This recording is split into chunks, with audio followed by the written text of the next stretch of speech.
이 아침에 하나님의 은혜가 더 풍성하게 임하기를 예수님의 이름으로 축원해 드립니다.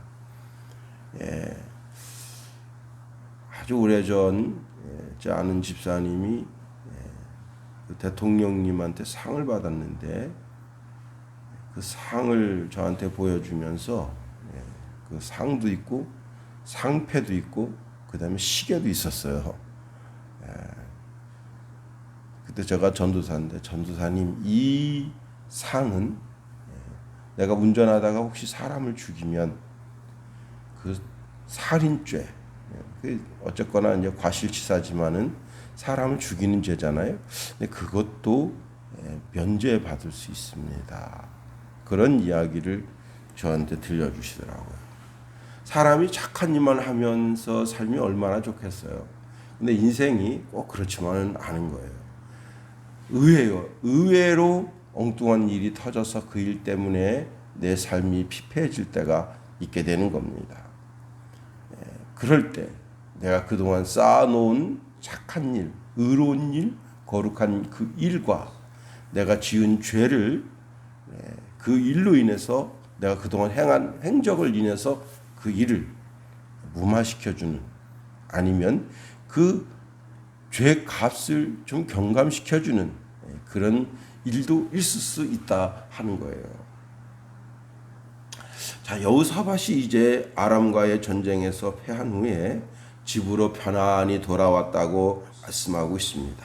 여기 편안히 돌아왔다고 하는 것은 전쟁의 위험 속에서도 하나님이 그를 보호하여 주셨고 그가 안전하게 다시 예루살렘으로 돌아왔다라고 하는 것을 말씀하고 있습니다. 자, 왜 아합과 사돈지간이 됐는지에 대해서는 정확하게는 알 수 없지만 주석가들에 의하면 그것은 아합이 적극적으로 사돈 관계를 맺으려고 했었다 그렇게 이야기하고 있습니다. 하여튼 어땠든지 간에 북방 이스라엘과 남방 유다 두 나라가 이렇게 결혼을 통해서 한 집안이 되는 그런, 다시 말하면 여기에 전적으로 아합의 욕심이 있죠. 그리고 이제 2년이 지난 후에 여호사밧을 불러서 길라 라모 저기를 우리가 원래 우리 땅인데 저걸 좀 뺏어야 되겠습니다 하고 전쟁을 일으키고 그 전쟁에서 또 아합 왕이 죽게 되고 여호사밧은 그 가운데 하나님의 보호하심과 인도하심을 통해서 편안히 돌아왔다고 하는 겁니다. 그런데 지난 시간에도 말씀을 드렸지만은 아합은 당시 자기에게 의해서 감금되어져 있었던 선지자가 있었습니다. 미가야 선지자인데 그 미가야 선지자가 당신 반드시 죽습니다. 그랬을 때 아합은 믿었어요. 그날 목자가 죽게 될 것을 믿었어요. 그래서 그 목자가 자기가 아닌 여호사밧이 목자가 됐으면 하는 마음이 간절해서 자기는 평병사의 옷을 입고 나가고 여호사밧은 왕복을 입고 나갔을 때 그래도 하나님께서 그 가운데 악한 아합을 그의 삶을 달리하시고 여호사밧을 살려주셨습니다. 자, 전쟁터에서 끝나고 돌아오는데 이제 안심하고 예루살렘으로 돌아오는 것 아니에요. 그런데 하나님의 아들 선견자 예후가 여호사밧 왕을 맞이합니다. 그리고는 왕이 악한 자를 돕고 여호와를 미워하는 자들을 사랑하는 것이 옳습니까? 그러므로 여호와께로부터 진노하심이 왕에게 임하게 됩니다. 라고 많은 사람들이 보는 자리에서 공개적으로 왕을 책망합니다. 그때 여호사밧이 쌓아놓은 많은 공적들이 있습니다. 그 공적들을 하나님이 기억하시고 그 공적들에 의해서 여호사밧이 지금 이렇게 하나님 말씀대로 살지 못한 삶에 대해서 그것을 이제 감해 주신다. 하여튼지간에 여호사밧은 이 선지자의 말씀에 대해서 여러 사람들 앞에서 공개적으로 책망받을 때 그때 화를 내면서 너 같은 놈이 뭐라고 내 앞길에 대하여 죄를 뿌리느냐 하면서 화를 낼 만도 한데 그는 그렇게 하지 않았습니다. 그것이 여호사밧의 대단함이에요. 여호사밧의 겸손함입니다. 자, 우리가 오늘 본문에 있는 말씀을 통해서 세 가지를 한번 살펴볼까 합니다. 첫 번째, 여호사밧은 자신의 실수를 인정하는 겸손함이 있었다는 거예요. 사람이 약하죠.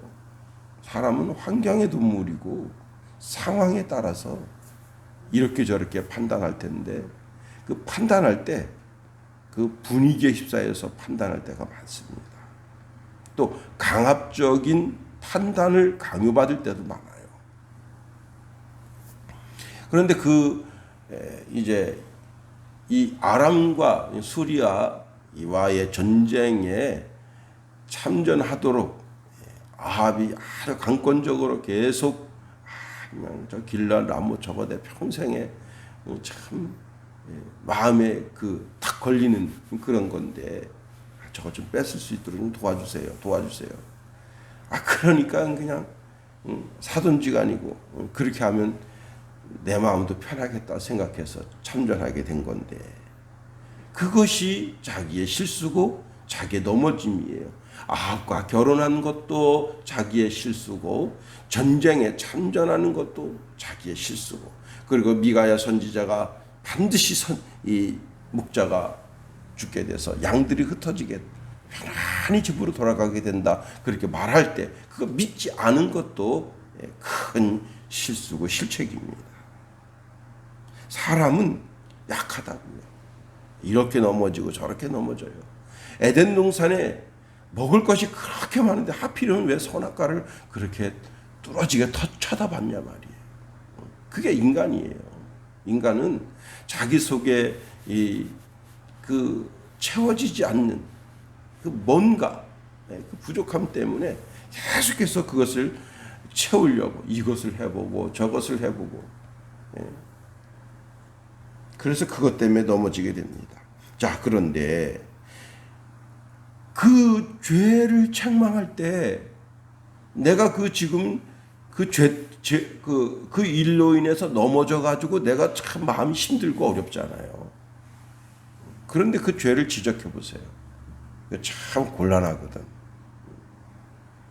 지금 어쨌거나 아합과 연혼하고 그 다음에 전쟁에 참전하고 미가야 선지자의 말을 정확하게 받아들이지 않은 이 모든 일에 대해서 자기가 큰 손해를 봤다. 전쟁에서 패하면 큰 손해를 볼 수밖에 없는 거예요. 자, 그런데 그런 것 때문에 마음이 참 울적하고 괴로운데 패배한 왕이 오는 거 아니에요. 그런데 거기다 대고 하나님의 말씀을 쏘아붙일 때 그냥 화딱지가 나가지고 한번 쏴붙일 만도 한데 그렇게 하지 않았다는 거예요. 아합, 그 다윗이 우리아의 아내 밧세바를 취해서 이제 못된 짓을 했을 때 무명의 선지자 나단이 가서 그냥 책망하잖아요. 참 그게 마음이 얼마나 아파요. 아무도 모르는 줄 알았는데 그냥 그 죄가 이스라엘 전역에 다 드러나는 거 아니에요. 상관관계가 이 사람이요. 또 재밌는 게 뭐냐면 다른 사람의 그 실수, 다른 사람의 그 잘못된 것 이런 건 아주 속히 퍼져나가요. 다윗 왕이 그렇게 못된 짓을 해서 그 죄가 지금 몇천 년이 흐른 지금도 그 성경에 쓰여져서 전 세계 사람들이 성경을 읽으면서 야, 다윗이 성군인 줄 알았더니 알고 보니 완전히 개쓰레기 같은 놈이었었구나 하고 알게 되는 거 아니에요. 그런데 그가 위대한 것이 뭐냐면 무명의 선지자가 그의 죄를 딱 지적할 때 그가 어떻게 했습니까? 그는 하나님 앞에 대성통곡하고 회개하는 모습을 보였다는 거예요.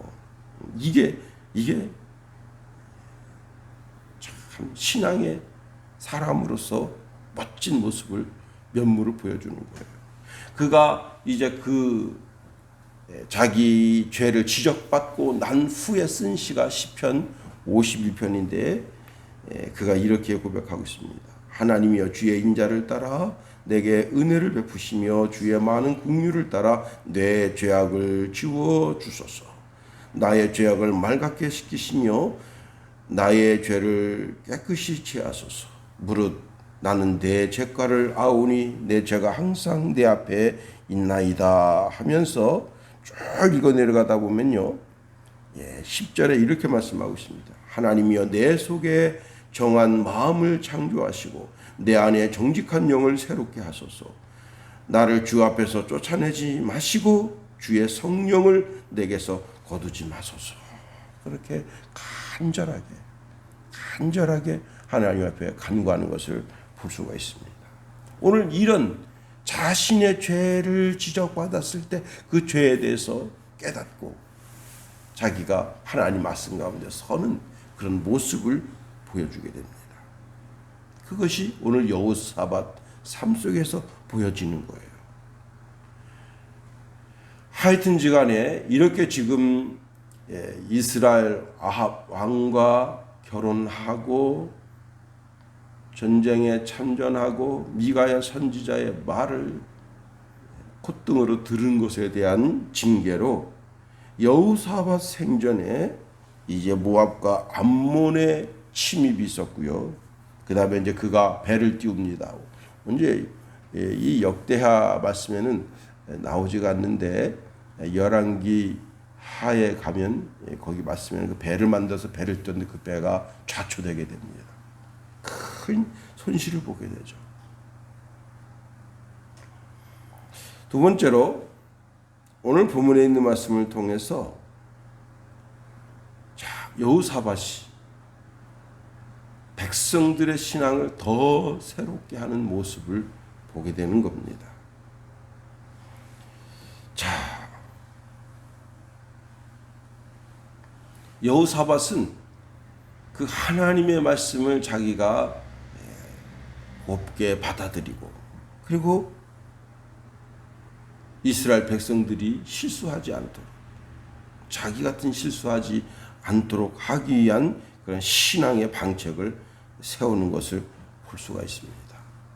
사실 칭찬이 사람을 반듯하게 세우는 그런 큰 도구가 됩니다. 그래도 또 책망도 사람을 반듯하게 세우는 그런 좋은 도구가 되는 거예요. 그러니 책망도 칭찬도 다 그 받아들이는 사람이 마음에 받아들일 때 이건 정말 나를 위한 것이구나. 내가 삶을 고쳐야지. 이렇게 마음 먹게 되면 멋진 사람이 되는 거죠. 그래서 칭찬도 나를 세우게 하고 책망도 나를 세우게 한다는 겁니다. 책망은 내 마음이 참 고달프죠. 내 죄를 지적받을 때 그 마음이 참 아프죠. 아픈 가운데 내가 나 자신을 일으켜 세우는 것이고 칭찬은 내 마음이 즐거운 가운데 더 자신의 좋은 삶의 습관을 세워서 더 큰 사람으로 자기 자신을 만들어가는 과정이라 할 수 있습니다. 여호사밧은 예후의 그 책망을 받아들이고 그리고 이스라엘 백성 전체가 하나님 말씀 가운데 살았으면 하는 그런 마음이 간절합니다. 그래서 그는 모든 방백들, 제사장들 그리고 이제 백성들에게 하나님의 말씀대로 더 잘 다스릴 것을 권고하고 있습니다. 4절 말씀 보세요. 그 무엇보다도 이제 그는 브엘세바에서 에브라임 산지까지 돌아다니면서 백성들에게 조상들의 하나님 여호와께로 돌아오라 하고 말씀을 선포했습니다. 나뿐만 아니라 이스라엘 전체가 하나님 앞에 돌아와야 되겠다. 유다 땅 전체가 하나님 앞에 있어야 되겠다. 그게 가장 행복한 인생의 삶이다. 그리고는 이대 유다 성읍들을 다 견고하게 했습니다. 그리고 그 성에 재판관을 세웠어. 한 사람도 억울한 일 당하는 사람이 없도록. 그래서 오늘 본문에 보면 너희가 재판하는 것이 사람을 위하여 할 것인지 여호와를 위하여 할 것인지를 잘 살피라. 너희가 재판할 때 여호와께서 너희와 함께 하심이니라. 그 재판관들에게 각 성읍마다 다 재판관이 있어요. 그 재판관들은 너희 사리사욕 때문에 뇌물 받고 공평한 저울, 한쪽으로 기울어진 저울, 그 하나님이 한쪽으로 기울어진 힘을 싫어하신다. 그 공평하게 사람 뇌물 받고 사람 관계 속에서 내가 저 사람 좀 잘 아는데 좀 봐줘야지. 지금 어제 난리 났잖아요. 국민의힘 곽상도 아들한테 50억 퇴직금으로 50억을 줬다. 야, 그런데 저도 가고 싶네. 5년 일하고 퇴직할 때 50억 줬다.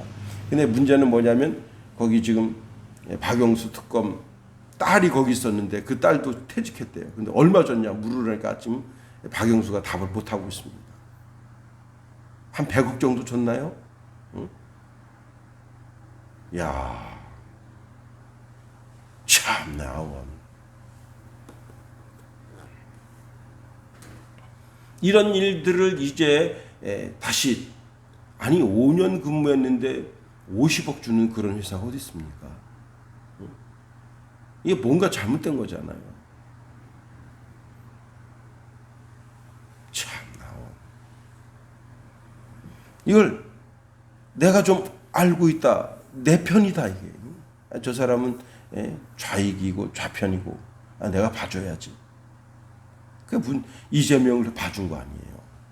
박영수가. 그리고 그 대법관 권순일. 이런저런 문제 때문에 이 나라가 시끌시끌한 거예요. 내가 판단하는 판단에 저울 추는 공평한 힘이어야 된다. 어느 쪽으로 사람 인정에 끌리고 뇌물에 끌리고 그래가지고 퇴직하고 난 다음에 한 달에 1200씩 받았나요? 자문해 주는데 1200씩 받고 그래가지고 2억 4천인가 되는데 이제 돌려주겠다. 죄를 져놓고 그 돌려준다고 해서 되겠냐 말이에요. 재판을 끓이게 하고 자기가 자기 모든 죄를 다 인정하는 거 아니에요.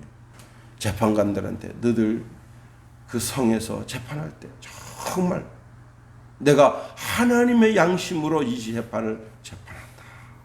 나는 하나님의 입으로 여기 있다. 그렇게 하고 심리를 한 다음에 판단하도록 왕이 간곡한 부탁을 하고 있다는 사실입니다. 더 나아가 그는 하나님의 일에 힘썼어요. 자, 8절 말씀 보세요. 8절 여호사밧이 또 예루살렘에서 레위 사람들과 제사장들과 이스라엘 족장들 중에서 사람을 세워 여호와께 속한 일과 예루살렘 주민의 모든 송사를 재판하게 하고, 일단 어떤 사건이 터지면 그 사건이 하나님 신앙에 관한 것인가 그걸 살펴보고, 그 다음에 개인 사적인 것인가를 살펴보고, 신앙적인 것이라면 레위 사람들이, 일반 세상적인 것들이라면 그 족장들이 그 일을 담당함으로 말미암아 하나님 앞에 득죄하지 않도록. 이스라엘 백성들은 다 여호와 하나님을 신앙하는 신앙을 가지고 있잖아요. 근데 그 여호와 하나님을 신앙하는 신앙 속에서 하나님께 대한 죄악인지 아니면 백성과 백성 사이에 지은 죄악인지 그걸 잘 살펴서 다시 그 지은 죄로 인해서 또 여호와 하나님 앞에 죄가 되지 않게 하도록 하기 위해서 그걸 아주 민첩하게 했습니다. 그래서 그 말씀을 하면서 9절에 이렇게 말씀하고 있네요. 그들에게 명령하여 이르되 너희는 진실과 성심을 다하여 여호와를 경외하라.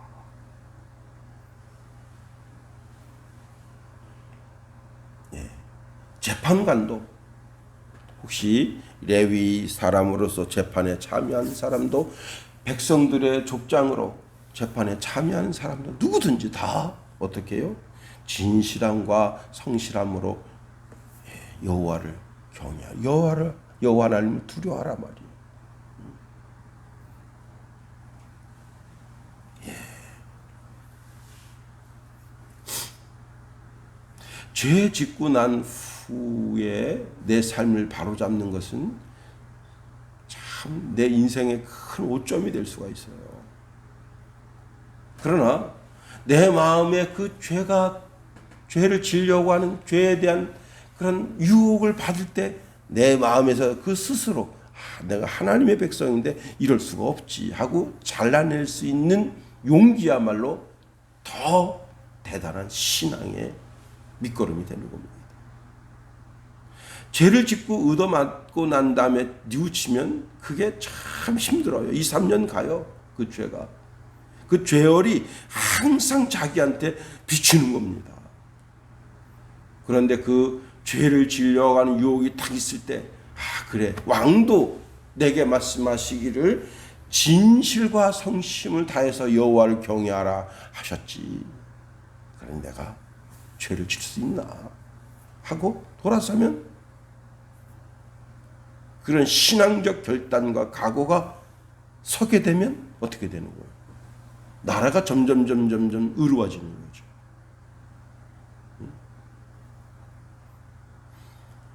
그 대한민국 사람들이 양심이 얼마나 옳고든가를 알아보기 위해서 최신 스마트폰 기계를 개통해가지고 종이 가방에 넣어서 지하철이고 막 이런 데다가 100개를 뿌려봤다.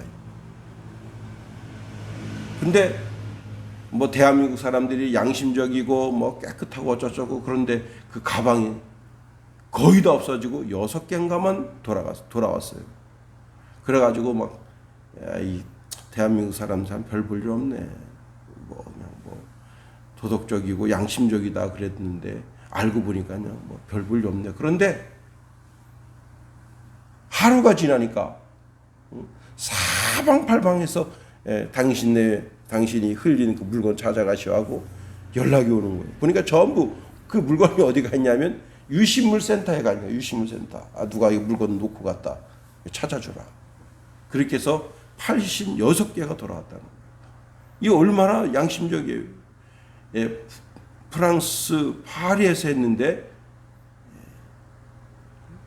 64개인가 없어졌나 그래요.